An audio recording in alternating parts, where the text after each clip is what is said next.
Assalomu alaykum, qadrli yurtdoshlar. Girgandan bir like bosib, obuna bo'lmaganlar obuna bo'lib qo'yinglar. Xudo xolasa biz shu miskindagi shu xayriya bilan boshlangan ishni istamiz. Xudo xolasa shu videoni iloji boricha tarqatib qo'yishlaringizni iltimos etamiz.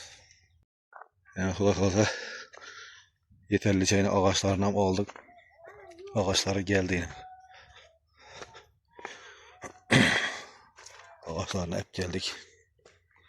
Xudo xolasa ertengden başlap şu azırak yerler kaptırdı.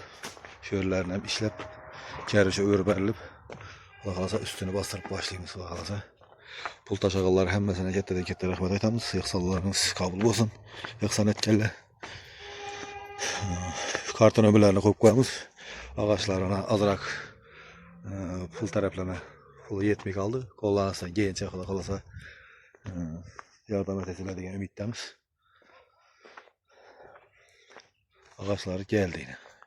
Şimdi bir yakında Xudo xolasa üstünü bastırıp aynalarını ayna beramen diye adamla olsa akvaçılamı bir tane iş gerek oladı. 4 tane ayna. Xudo xolasa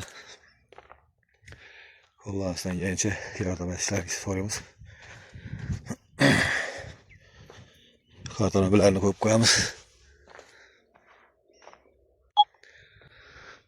Şu bilen bugünkü videomuz tamam. Sağ olun, selamet olun.